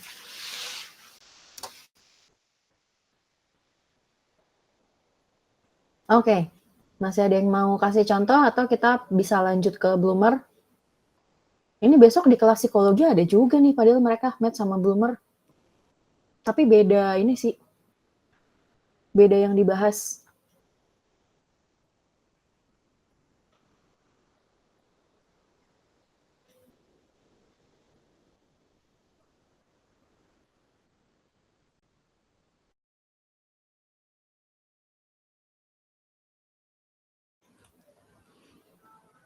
Oke, kita lanjut ke Bloomer dulu ya. Kalau Bloomer, dia itu merumuskan 3 premis wajib untuk interaksionisme simbolik. Yang pertama adalah manusia itu bertindak terhadap sesuatu berdasarkan makna yang dimiliki sesuatu itu bagi mereka. Yang kedua, makna yang tadi disebut itu lahir dari interaksi sosial. Dan makna tersebut itu diubah melalui proses interpretasi yang dilakukan oleh seorang individu. Nah, bagi Bloomer, realitas sosial yang kita miliki saat ini adalah sesuatu yang terus dinegosiasikan maknanya. Kalau kalian lihat simbol ini nih, kalau kalian lihat simbol hati misalnya di media sosial, dulu bermakna nggak sih simbol hati itu? Bermakna. Sekarang distorsi nggak maknanya di sosmed? Orang banyak yang ngejar likes. Likes disimbolkan dengan apa? Love. Semakin banyak likes-nya, mereka akan semakin happy gitu. Likes itu bisa berarti dia merasa didukung, bisa dia merasa bahwa orang akhirnya percaya sama dia, orang suka sama dia gitu. Kalau simbol hati ini muncul di teks, misalnya kamu sama pacar kamu, itu artinya apa? Terus ketika kamu udah punya pacar, kamu kasih simbol hati ke orang lain, itu artinya apa? Itu bisa berdistorsi tuh makna dari misalnya cuman bentuk hati doang nih gitu. Maknanya bisa distorsi. Itu semua tergantung konteks hubungan dan riwayat interaksi kamu sama si orang itu. Gitu. Nah, oke. Terus udah dramaturgi ya, udah Goffman. Sebentar ya. Dia lagi. Oke, seharusnya ini Oke, kita lanjut ke dramaturgi deh. Dramaturgi itu harusnya kalian udah diajarin di kelas teori komunikasi. Udah belum ya? Yang self presentation itu bukan, Bu? Ada front stage sama backstage. Ya kayaknya masuk di presentation of self atau self presentation itu deh, Bu. Itu di psikologi juga ada. Makanya saya bingung nih. Besok saya ngajarin kalian sosiologi, saya ngajarin kalian psikologi, apa yang mau gue ajarin ya? Perasaan di kelas sosio udah semua nih. Libur aja lah kita. Oke, dramaturgi itu teori dari Irving Goffman. Goffman itu mengembangkan teori dramaturgi itu diawali ketika dia waktu itu lagi nonton teater. Jadi dia melihat bahwa bagaimana peran yang ditampilkan seseorang ketika dia menjadi aktor itu berbeda dengan kehidupan dia sehari-hari. Kemudian dia membayangkan berapa banyak orang ya yang punya kehidupan yang berbeda.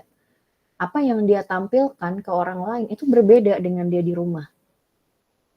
Atau ketika dia lagi sendiri. Gitu. Misalnya nih, di depan orang lain dia adalah sosok bapak yang lovable, selalu ada gitu buat anaknya dan istrinya. Tapi ternyata di belakang layar ketika dia di rumah, dia tukang mukulin istri sama anaknya. Banyak banget cerita-cerita kayak gitu.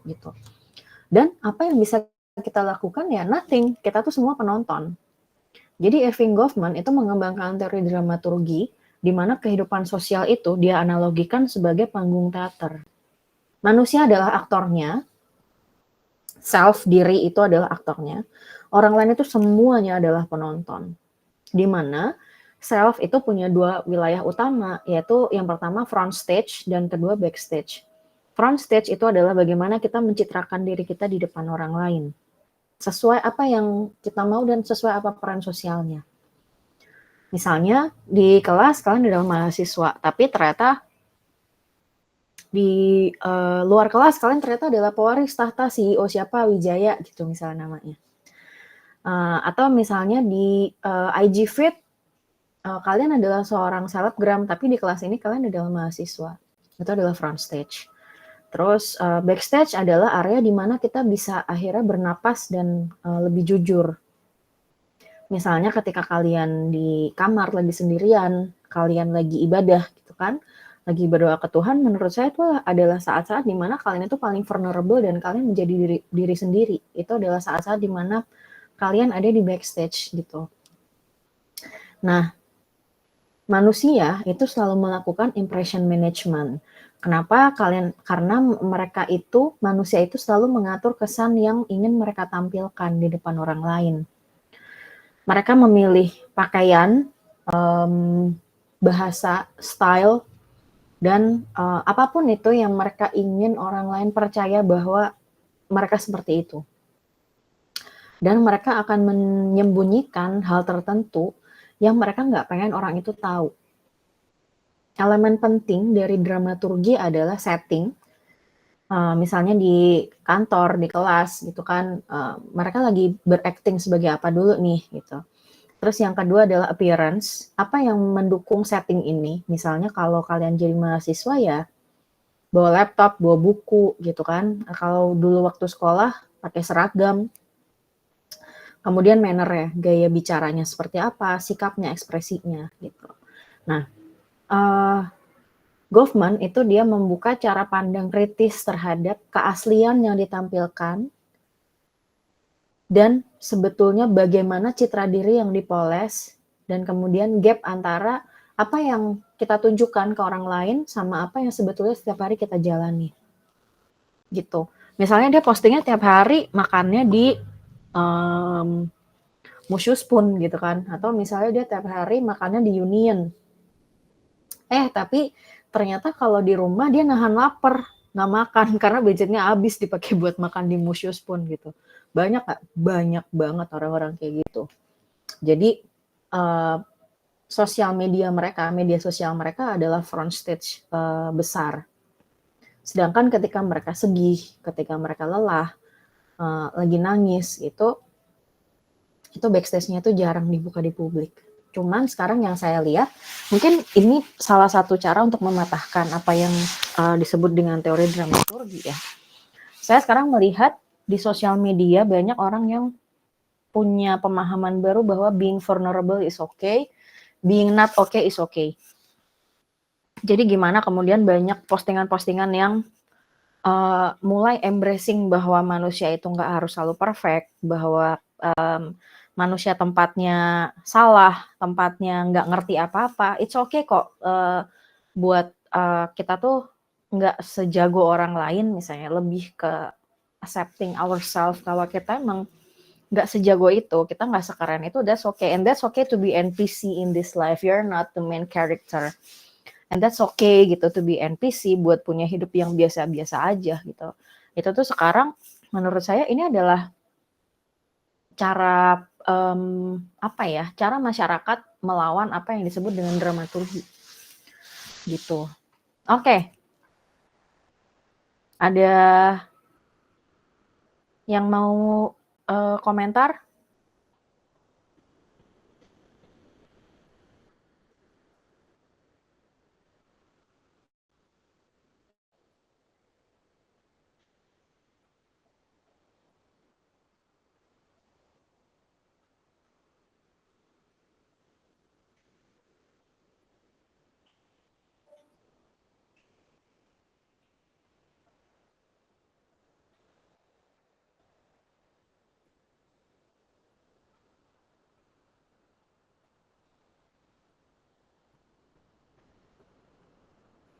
Mungkin belum ada, Bu. Oke, kalau belum ada, bukan ini sih. Bukan apa namanya? bukan materi, sorry salah lagi yang saya buka.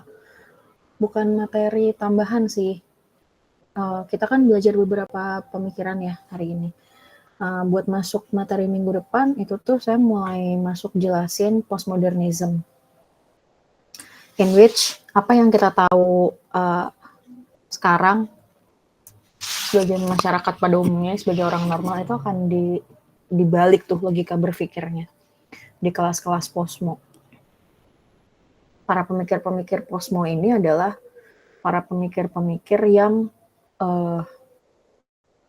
dia itu udah nggak percaya ada yang namanya struktur.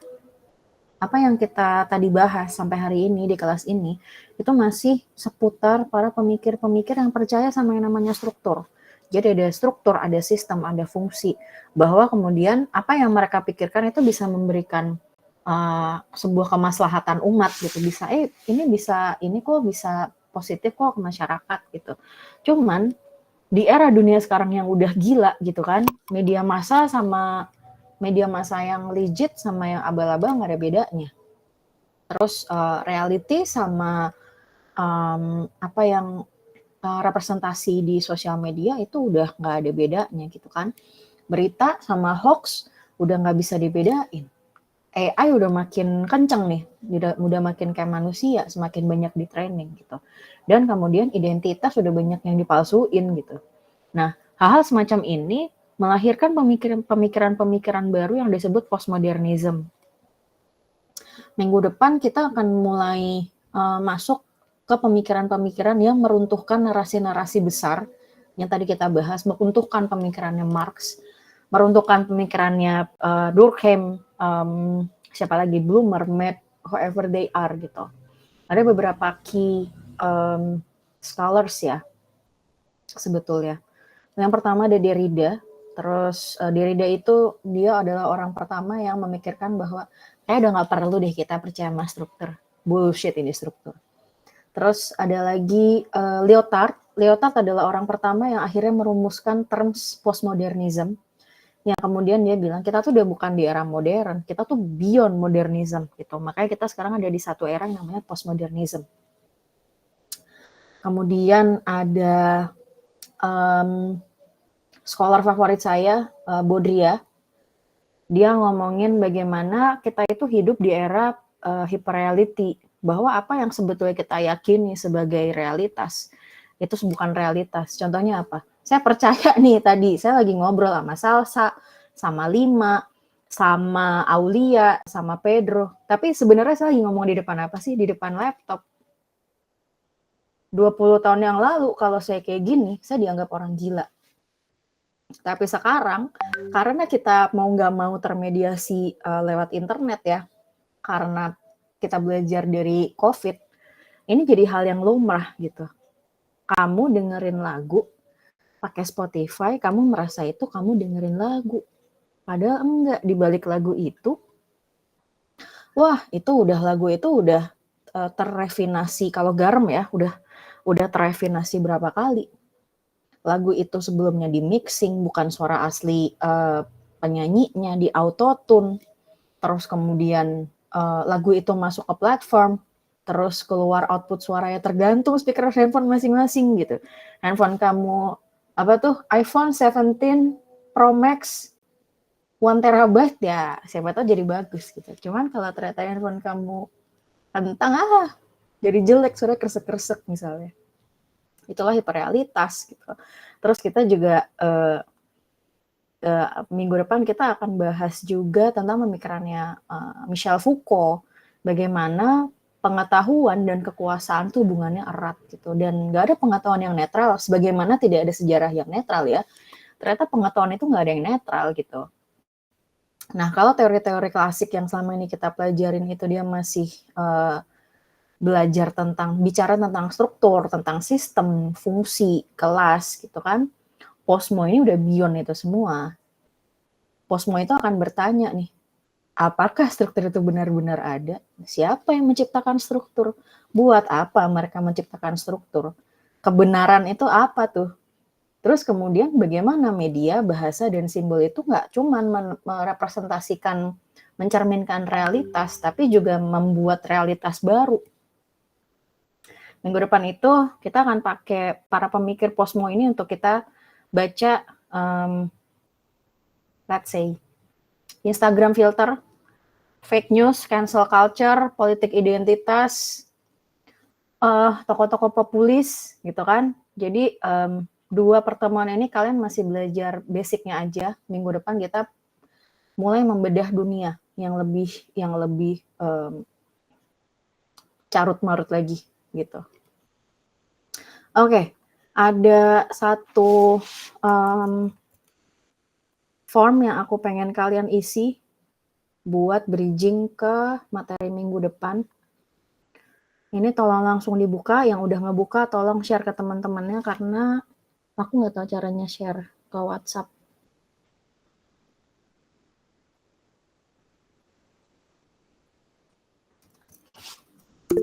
Oke. Ya, oke. Udah nggak ada yang perlu didiskus kan?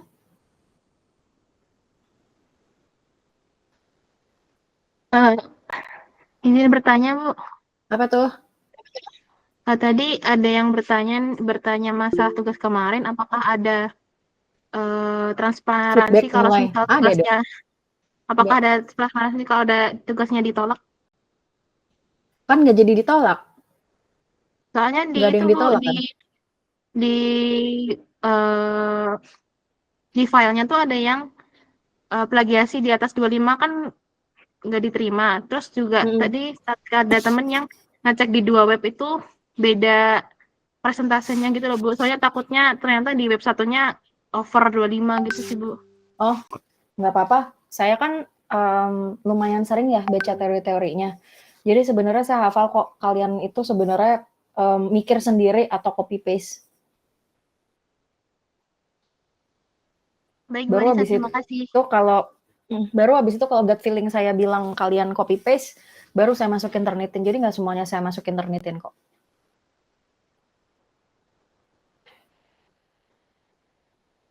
Gitu. Baik, Bu, Oke, terima kalau kasih. telat berarti dikurangin 10 poin ya, sesuai kesepakatan.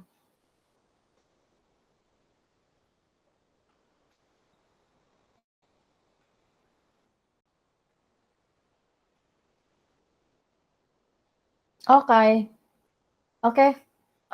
Jangan lupa, berarti kan minggu ini kalian masih ada PR lagi ya. Based on tadi slide berapa ya tadi? 9 sampai slide yang bawah-bawahnya tuh. Terakhir berarti kita bahas Goffman ya, dramaturgi. Itu buat dicari fenomenanya juga.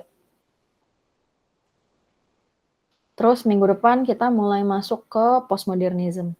Oke, berarti aku nggak ada materi yang perlu aku share ya ke kalian. Masih pakai materi yang minggu lalu kan kita?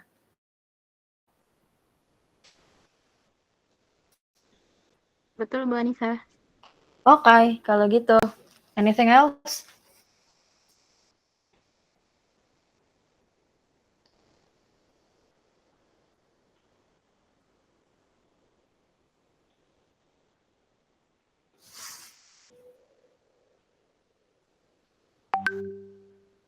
Maaf, Bu, untuk presensinya gimana ya, Bu? Presensinya nggak usah. Minggu lalu kan cuma shock terapi doang. Habis ini mah presensi aja semuanya, kayak biasanya. Tinggal PR-ku ke Salsa adalah ngasih materi per minggu apa aja ya, Sa? Baik, Bu. Oke, ada lagi?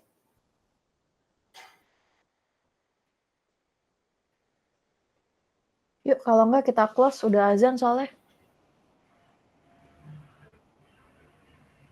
Bu, buat tugasnya boleh itu nggak, Bu? Ketentuannya agak dimudahkan lagi, Bu. Kenapa tuh? Kenapa? Ya, itu kayak 1.500 kata, banyak banget. Terus juga referensinya harus dari jurnal luar negeri, terus harus cari buku yang bahasa Inggris dari penulis aslinya, itu kan susah ya, Bu. Aku paling cuman bisa kompromi di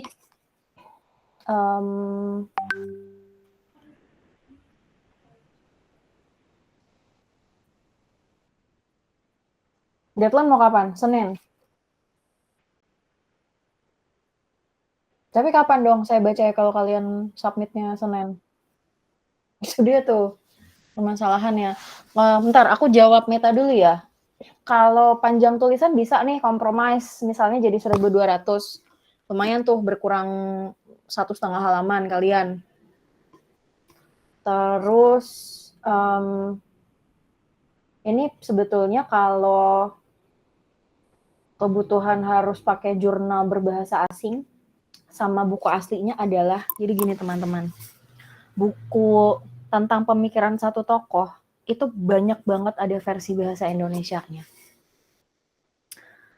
The thing is, setelah saya baca lagi banyak buku, itu nothing close to apa yang dibilang sama si scholars ini.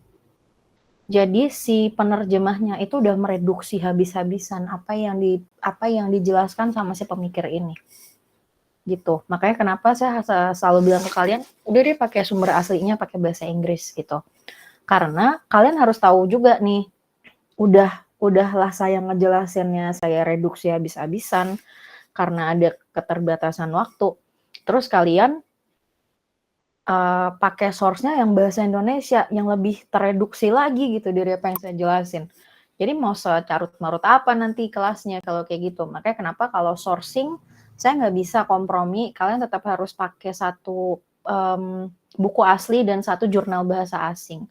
Terus kenapa harus pakai jurnal bahasa asing? Atau sebenarnya sih scholarsnya yang nulis boleh orang Indonesia atau orang asing ya, tapi kenapa tetap harus pakai bahasa asing? Karena nanti waktu kalian bikin skripsi, ada masa-masa di mana kalian nggak menemukan source dalam bahasa Indonesia. Nah, dalam penelitian itu ada yang namanya kebaruan penelitian, novelty. Jadi kalian nggak menemukan penelitian kalian di mana-mana, and then you think that you are a special snowflake. Kenyataannya adalah, penelitian itu udah banyak dilakukan di negara lain. Penelitiannya dalam bahasa Inggris. And why you never figured out adalah karena kalian source-nya pakai bahasa Indonesia. And this is very, very fatal. Jadi kenapa harus pakai source dari buku asli dan bahasa asing adalah karena itu. Buat melatih kalian, at least kalian udah pernah nih, sepahit ini ya ternyata gitu. Mau bikin riset. If you're asking me, dosen UNS banyak nggak yang tetap pakai sourcing bahasa Indonesia? Oh, banyak sekali. But I'm not one of them, jadi ya udah. And you have to bear with that. Gitu.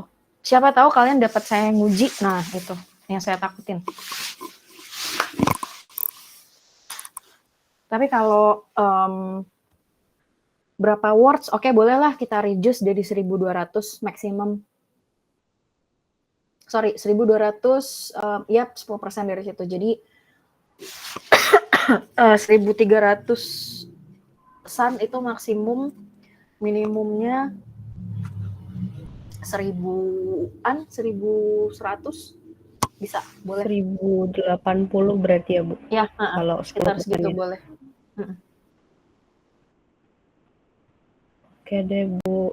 Berarti emang benar-benar nggak bisa ya kalau sumber nego. Aku kalau source, I cannot compromise with that. I'm so sorry. I know what you mean, how hard it is for you guys. Cuman nggak bisa kalau source. Memang kalian harus mulai belajar pakai referensi dari penulis asli. You know what happened? Ini bahkan terjadi waktu saya bikin skripsi. Saya ngutip tulisan si A, di mana si A mengutip tulisan si B, dan si B itu mengutip tulisan si C. Apalagi buat kalian-kalian yang berencana kuliah lagi ya, itu fatal banget, itu nggak boleh dilakukan. Dulu kenapa saya melakukan itu? Karena nggak ada yang ngasih tahu bahwa sebetulnya secara ilmiah itu nggak boleh. Dan pembimbing saya waktu itu nggak tahu, either nggak tahu atau emang nggak peduli aja. But I care. about those kind of things. Kecuali apa yang dibilang sama si A ini adalah kesimpulan baru dari pemikiran B dan C. Itu bisa. Cuman kalau pemikirannya sama, misalnya gini, kamu mensitasi Durkheim gitu kan. Durkheim dalam siapa? Sorry ya, saya asal sebut nama.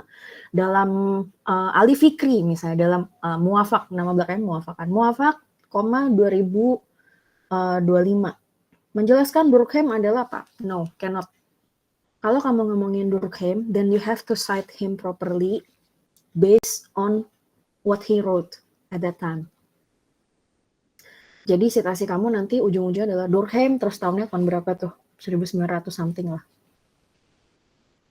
Gitu, and that's fair. Gitu, kamu nggak bisa ngomongin pemikiran seseorang ketika kamu mencitasi orang yang lain.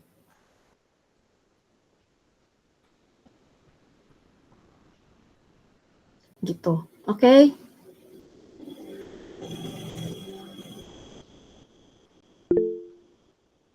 Ya, gimana Anggit? Bu, izin bertanya, saya untuk tugas minggu ini kan terkait dengan teori hari ini yang dibahas ya Bu. Untuk tugas kemarin itu saya pakai teori yang hari ini baru dibahas sih Bu. Ya itu Berarti bagaimana? berarti kamu tugas, ya itu aku lihat ada beberapa tuh yang kayak gitu. Berarti kamu tugas yang minggu ini kamu pakai teori yang minggu lalu gitu aja. Oke, baik Ibu. Berarti kamu udah ngerjain yang minggu ini kan, intinya gitu. Yang minggu lalu belum dikerjain. Iya. Gak apa-apa, di switch aja. Kayak ada yang ngerjain Bodria juga kok. Aku lupa siapa yang ngerjain Bodria. Tulisannya bagus, cuman kayak aku belum ngejelasin Bodria ke kalian. Nanti tolong yang merasa bikin tugas itu, tugas yang minggu ini pakai salah satu dari yang berarti kamu minggu depan gak usah bikin tugas, tapi kamu bikin tugasnya yang minggu ini sama minggu kemarin. Dikerjainnya seminggu-seminggu aja, nggak apa-apa. Minggu depan kan kamu berarti nggak ada tugasnya gitu. Aku lupa siapa yang ngerjain Bodria. Ada. Baik, terima kasih Bu. Oke, anything else?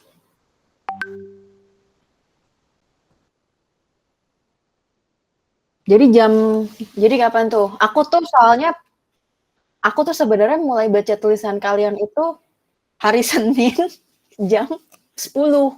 Jadi kalau mau sampai jam 10 pagi, karena aku baru buka jam 10.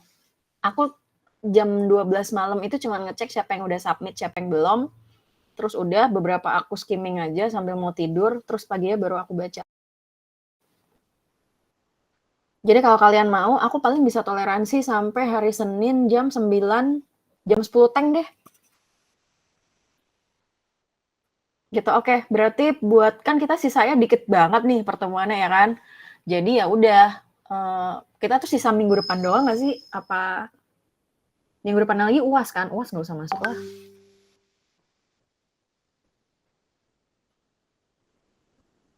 Coba dicek, kita tuh masih ada sisa pertemuan berapa lagi sih? 1 doang kan, minggu depan doang kan kayaknya. Kalian UAS tanggal berapa tuh?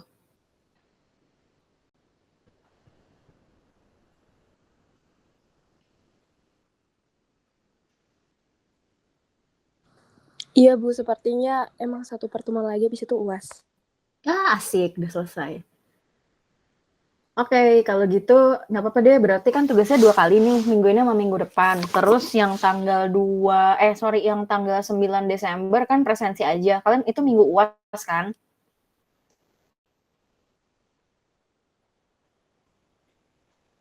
Kalau tanggal 9 minggu UAS ya udahlah, good luck lah kalian. Kita nggak usah kelas, kalian fokus aja tuh pada UAS. Berarti pertemuan terakhir kita tuh next week tanggal 2 ya. Aku ngejelasin Posmo, ada siapa aja ya minggu depan tuh, ada Derrida, Lyotard, Baudrillard, Foucault, sama Bourdieu. If possible, kalau memang misalnya kalian mau baca-baca dulu, boleh banget loh. Ya. Mas Ibu izin bertanya, untuk tadi ditanyain Anggit kan kalau yang tugasnya pakai materi di pekan ini, jadi kita pakai materi yang pekan lalu. Nah, untuk Betul. salah satu ketentuan tugasnya Bu Nisa itu kan nggak boleh pakai contoh yang sama dengan yang udah dijelasin di kelas ya. Nah, tapi karena saya udah bikin tadi, saya ambil teori dari Irving Goffman. Nah, tadi saya pakai contohnya sama seperti yang dijelasin Bu Nisa. Itu gimana ya, Bu? Silahkan, kamu berarti ahead. Berarti saya yang nyontoh kamu. Aku balik dah. Nggak apa-apa sih. Baik, Bu, terima kasih.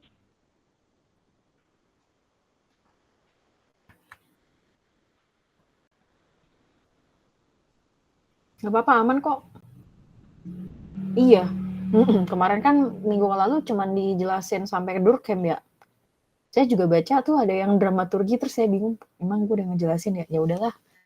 Gitu, akhirnya ya udah saya biarin aja. Baik, Bu, terima kasih. Iya, sama-sama. Udah, ada lagi? Saya, Bu. Apa tuh? Ini. Ya, panjang dah warga pada curhat. Ya, gimana Meta? Oke. Enggak. Ini, Bu, saya mau nego ketentuan lagi, Bu. Kan Apa lagi? ada ketentuan nggak boleh sama contoh yang di kelas. Ha-ha. Tapi kita itu kan mendengarkan bukan berarti ingat ya, Bu. Itu boleh nggak, Bu, dinego? Nah, ini loophole nih. Kita juga lupa contoh di kelas tadi apa ya? Gitu. Enggak, ini sorry Mei, ini loophole nih. Nanti kalau aku bolehin, pasti banyak yang bilang, nggak inget Mbak kalau dikasih contohnya itu. Udah kebaca tuh bakalan kayak gitu. Jadi enggak kok. Masa? Enggak, ntar juga pasti ngeles. Manusia mah tempatnya ngeles. Nggak bisa, Mei. Cuman ya udah, paling kalau saya baca doang, nanti ini contohnya sama, cuman cara kamu analisis fenomenanya gimana, bener apa enggak. Ada banyak faktor kok, nggak selalu hitam ketemu putih gitu. Bisa abu-abu, bisa kadang-kadang warna hijau toska gitu. Oh, berarti kalau misalkan emang bener-bener lupa kalau contohnya sama, tapi cara analisisnya beda nggak apa-apa nih? Asal nggak intentional ya, mengambil contoh yang sama. Misalnya saya lagi ngomongin Gojek tadi itu kan, teman kamu ngasih contoh Gojek, terus kalau pakai gue pakai contohnya dia aja Gojek. Itu intentional. Kan kelihatan caranya nanti ngebahas gimana. Lah itu juga termasuk, Bu? Iya. Yang dikasih teman-teman. Iya dong. Kan itu contoh di kelas. Makanya saya bilang beberapa sih kemarin saya baca ada yang sama kan, terus kayak ya udahlah let it slide aja gitu, karena cara kalian menjabarkan fenomena dan menjabarkan pemikiran si scholarsnya aja beda, jadi nggak ada masalah. Oke, saya bilang nggak selalu hitam ketemu putih gitu. Oke deh, Bu, makasih ya Ibu. Kamu mau nego apa lagi? Ternyata kamu kayak harus mulai belanja di pasar modern deh. Kamu jago nawar. Enggak, Bu. Berangkat dari keresahan teman-teman aja sih. Keresahan saya pribadi sebenarnya. Jangan mengatasnamakan teman-teman dong. Ya maaf ya guys. Berarti enggak, maksud aku yang jadi concern kamu kan, iya nih gue lupa lagi tadi di kelas yang dibahas apa gitu kan, terus ternyata sama lagi gitu. Iya. Nggak apa-apa, kan saya juga punya handout, saya ngejelasin apa aja ya. Jadi, dan saya kan punya handout, tadi yang aktif kan udah saya checklistin tuh. Terus saya kan ingat juga tuh kalian ngejelasin apa, paling kalau misalnya saya ngerasa kayak yang, ini kayak kemarin yang dijelasin kayak tadi misalnya si, kamu apa Salsa ya? Apa siapa ya, Aisyah apa siapa ya tadi yang ngejelasin tentang something versus BTS? Salsa, Bu. Salsa ya, tuh kan kamu ingat, berarti kan sebenarnya kalau sampai ada contoh yang sama tuh intentional gitu loh. Jadi maksud aku paling kalau cara ngejelasinnya teksnya sama apa yang dijelasin di kelas, itu berarti emang dia bener-bener udah mentok, udah bingung cari fenomena yang lain gitu. Oh gitu. Cuman sebenarnya dari tugas pertama I'm really happy kok sama apa yang kalian tulis. It exceeds my expectation. 2000 aku tuh mulai ngajar 2018 sampai 2022. I think selama aku ngajar kayak baru ini anak semester 3 bikin paper tulisannya bagus-bagus. Even kalau kalian mau, kalian tambahin conclusion nih, ini paper. Kalian mau submit itu ke jurnal Sinta berapa kek? Sinta 4, Sinta 5, bisa kok. Gitu. Siapa tahu kalian punya jurnal bereputasi itu bisa menghilangkan skripsi. I don't know ya. Aku nggak tahu Bisa, peraturannya Bu. gimana, tapi kalau emang kalian punya jurnal bereputasi dan kalian misalnya mau develop lagi tuh dari si fenomena ini, terus pakai teorinya siapa, kalian mau develop sama saya, I'm really open for that. Karena terus terang tulisan kalian bagus-bagus. It exceeds my expectation dan bahkan sempat saya share sama dosen-dosen di UI. Terus mereka kayak, gila ya, bagus juga nih tulisan mahasiswa lo sama dosen-dosen BINUS. Beberapa teman saya kan banyak yang ngajar di UI sama BINUS tuh. Mereka kayak, gila ya, bagus ya. Karena beberapa tahun yang lalu saya sempat share, itu bahkan ada yang dia copy paste dari Wikipedia, linknya nggak dihapus. Ibaratnya gini deh, even if you guys are copy pasting from somewhere else, this is more advanced. Kalau kalian copy paste ya, cuman I believe kalian beneran mikir karena berasa kok lip tulisannya kayak gimana gitu. Or even if you guys are asking ChatGPT to polish your words, itu juga akan berasa. Cuman it feels so genuine tulisan-tulisan kalian itu.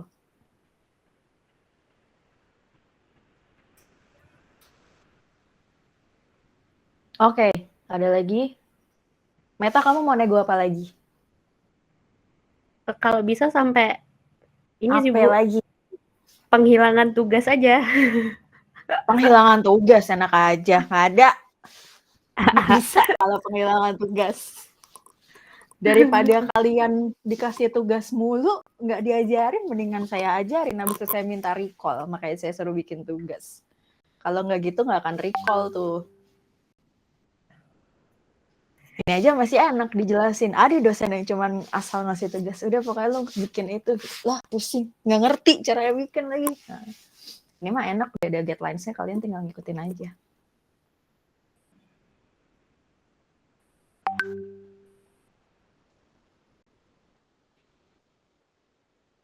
Oke.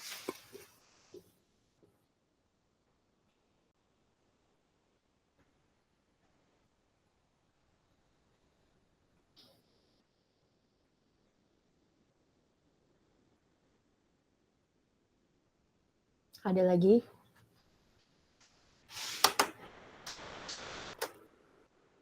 Kayaknya sudah cukup, Bu.